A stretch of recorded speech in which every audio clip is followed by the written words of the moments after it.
が引き上げと、でこうなってくるとちょっとこれ黄色信号ですね。米軍各部が引き上げた。でさらに米軍がちょっとやばいから一時的に控えとかなってくると、これはもう日本の安全保障に穴が開きますね、その瞬間にね。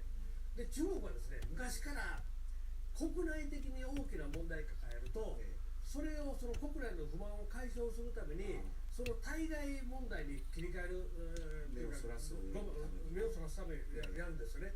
でそうするとですね、これ今習近平体制が相当危ないとも言われてます。中国の国民の中で相当のすごい不満が高まってて、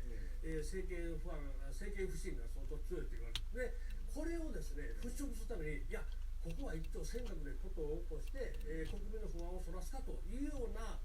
ことに出るかもしれない。かもしれない。でこの時にですね、米軍基地が機能してればいいんですが、仮に米軍基地が全面撤退ということはあんまり考えられませんけど、じゃあ一時的にちょっと人員を減らすかとかね、そういうことになった場合、1ヶ月ぶりについに不支持が上回るということで続けてまいりましょう。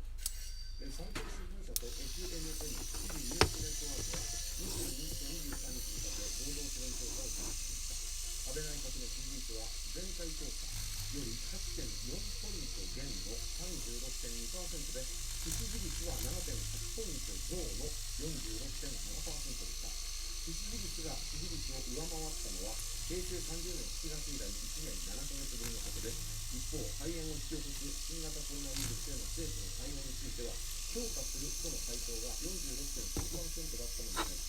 評価しないが 45.3% で結果が分かれました。感染拡大を防ぐ水際対策として、政府が発生地の中国湖北省など一部地域を入国拒否とする中、中国全土からの入国を一時的に禁止することに関しては賛成が 67.7% で、反対の 25.1% を大きく上回りました。日中両国政府が今春に予定する習近平国家主席の国賓としての来日に賛成と答えたのが 43.8%、反対は 41.7%とそれぞれ。最後の部分が驚きですよね。賛成43.8、賛成が多いんですよね。僅差とはいえ。これ産経新聞社というのネットなんていうかアンケートやから、産経新聞社はどうしてもこう政権寄りの読者が多いんで、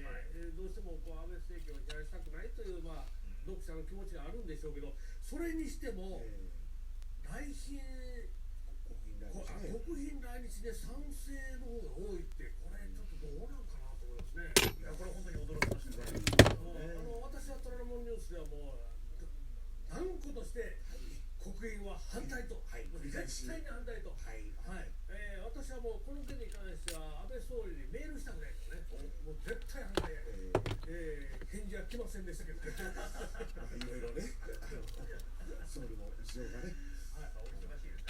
ちょっと今コロナの話でちょっと一旦空きを終えて国賓の話をしますとね、私これ何度も言ったことなんですが、習近平という人物はですね、僕はこれ歴史的にね、もう断罪されるべき人物だと思います。ヒトラーがね、今日もう20世紀最大の悪の一つと言われてますよね。実際にこの中で言うとスターリンが多いんですけど、スターリンが元々が多いんですが、ヒトラーはですね、あんだけの大戦争を引き起こした中にか、未来人というか一つの人物、安倍総理のお手にもなりますよと私は言ったんですよね。これは同時にね、日本国の歴史という意味でも大変なお手になるんですが、これね、僕は世界的にもこれ良くないと思ってるんですよ。今中国はですね、もうこの20年ぐらいもうたった一つの国は世界でもう唯一ですよね、軍拡、もう他はみんな軍縮で言ってるのに、もうその軍備はこの20年間で凄まじいことになりましたね。かつて20年前は日本の軍備の上やったんですが、もう今完全に中国の軍備がもう倍か3倍か4倍になってますよね。ものすごいことになってる。で、アメリカに迫ろうとしている。で、しかもその覇権主義はすごいことになってて、で、それだけじゃなくてですね、世界各国のいろんな経済をかき回してむちゃくちゃしてる。で、一帯一路でもうアフリカとかそういうその発展途上国に対してサラ金がやっとるな、ヤクザのサラ金やっとるな、金貸して返せない。ほなもうこの港取るぞとか、この国のこの資源取るぞとかって、そんな風にしても世界の国を抑えようとしてるので、これに対して世界がちょっとこれ中国あかんのと、もういくらでもやりすぎやということで、もう世界がこう中国をなんとか、形成というかね、制圧したこともですよ、封じ込めようとしてる、今その動きをしてるのに、日本が率先して中国を国有というので、今回のだからこれはもう予期しないことでしたけど、新型肺炎でも世界の国はちょっと中国をちょっと渡航禁止やってるのに、日本は全然そのことやられてボンボン入れてて、同じように感染が膨れ上がってる。もう世界から見たらね、日本というのは中国の属国かと、中国の属国やろと、もう中国の古文かと、これなりますよね。だから逆の意見もあって、逆にその国賓として迎え入れた方がいいんじゃないかと、迎え入れた上で2週間隔離したらどうだっていう、だから隔離することによって、だからもう習近平はもう出られないっていうそういう状況を作った方が日本的には美味しいんじゃないかという意見もありました。まあ僕はね、シャレでその中国どうしても習近平を国賓と呼ぶなら、その国賓と呼ぶ時のそのレセプションからその全ての構成は総合演出はわしにやらせてくれ、はい、もう飛行機降りたらトラックからもうボロボロの絨毯引いてね、はい、もうその出迎える隠れはみんなもう短パンに草履とか、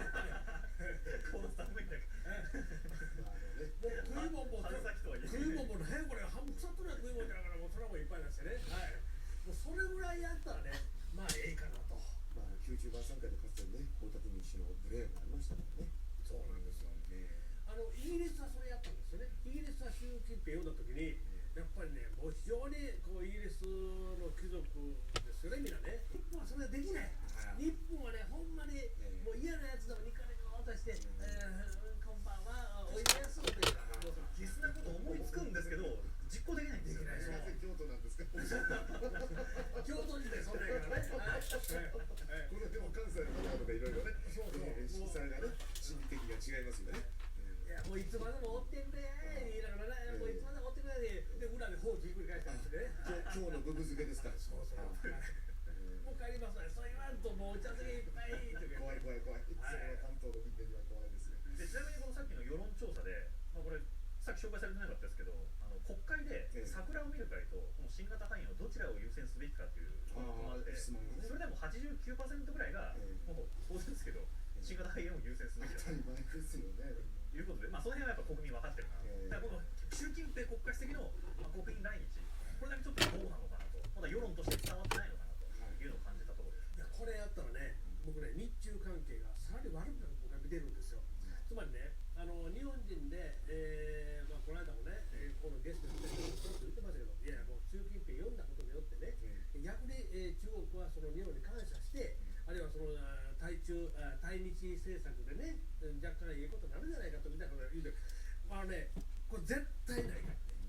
中国というのは日本人ちゃうね。そのもう民族性考え方がもう下手に出たら、あ、こいつは俺より下やね、生きた下やな。よし、ほなもう一発どついとたれる。こういう国やからね。だからね、もう今回、日本が中国をその国賓として呼ぶということだけでね、もうこれだけでね、はっきり言って日中関係本当は良くなってんねん。もうこいつは一段俺の下やなと。これがね、日本がその中国という国が日本というようなメンタリティの国やったら、うちこんだけ今世界から非難されてるこの状況の中で私も国賓と呼んでくれるのかと。これはやっぱり日本という国はええ国やったら大事にしていこうと。これはまあ日本のお金ですけど、中国は逆ですわ。でこれはもう過去も全部そうやねん。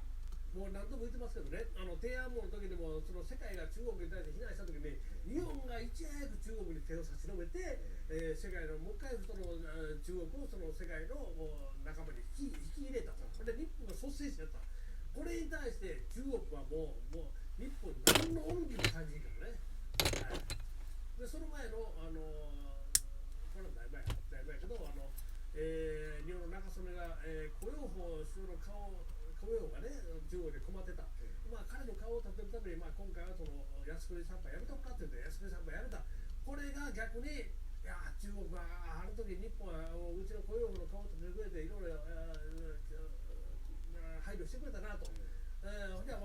ちもちょっと日本に入る紹介じゃなくて、お安くでやるとね、あこれうちの外交カードになるでよし、これで使えるなって、もうこういう国やからね、もう過去の歴史で、日本はね、歴史に学べない国かと思いますね。それでもなんか期待しちゃうんですよね。今度こ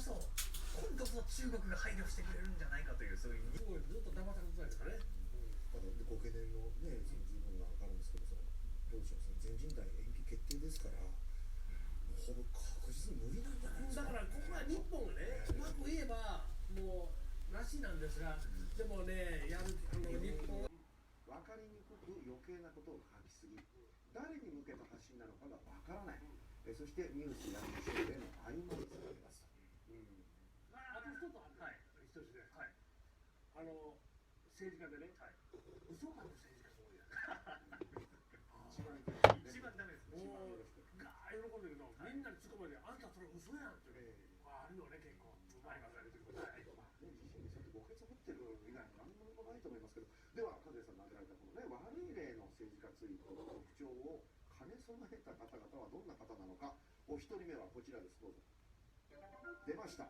石垣さん、本当最近攻めてるなと。最後3ヶ月ぐらいですね、ここ3ヶ月ぐらい。高橋洋一さんをファシスト、レイシスト呼ばわりされてまますね。さにその通りですね。立憲民主党の参議院議員、石垣のり子さん、そのツイートがこちらです、どうぞ。百田さんのツイートに対する。百田さんの、デマじゃないよ、あんたの国会質問はしっかりと見た。あんたは質問前にツイッターに書いたようなご託を並べた後、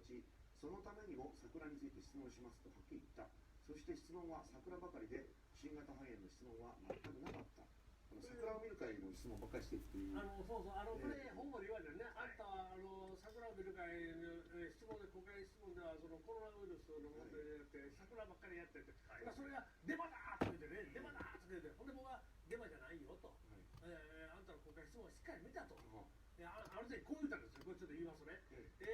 今、日本は大変な問題いっぱい山積みしてますと、新型肺炎の問題がある、それからその中東の自衛隊の派遣の問題、もう大きな問題、しかし私はあえて、日本で一番大きな問題である桜について質問しますってね、意味わからない。いや、これ国会見ると明らかなんですけど、だからその新型肺炎の問題っていうのは、その国民の生命財産に関わる問題だと認識しつつ、桜の問題をやりますって言ってるのに、それはデマだってこう一方的に切り捨ててるというのがこのツイートで、だからこれめちゃくちゃコメント入りましたからね。言ってんじゃんと。ツイートに対してそれがデマです。私が申し上げたのは、我が国の安全保障上の最大の障壁は安倍政権の無能さだということ。そしてこの無能さの象徴が桜を見る会。無能な政権が新型肺炎対応などできません。無能ならやめるべきです。もっともこんな単純な理屈も目の曇った方には理解しがたいのでしょうね。これ無能って4回使ってそこまで批判してるんですけど、そんな無能な安倍政権から政権すら取れないのが立憲民主党ですからね。そうですね。一番ね、そのセリフが痛烈に返ってくる立場の人だと思います。そうですね。いや、ほんで、しかもこの方はね、日本の国民の命を一番大事なのは、その新型肺炎って言いながら桜でしょ。おかしいで矛盾してますよね。目の曇った方には理解しがたいってね、もう。でデマって断言してるんですけど、この断言はさっき折島さんが触れた、まさにレイシズムとファシズムっていうやつなんですけど、これ昨年のですね、11月28日に、ツイートしてるんですね。馬淵澄夫さん、山本太郎さん主催の消費税減税研究会、初回の講師は高橋洋一氏とのこと。これから始まるという時に大変残念ですが、当初言明したように私はレイシズムとファシズムには一切加担しません。よってレイシズムとファシズムに加担するような人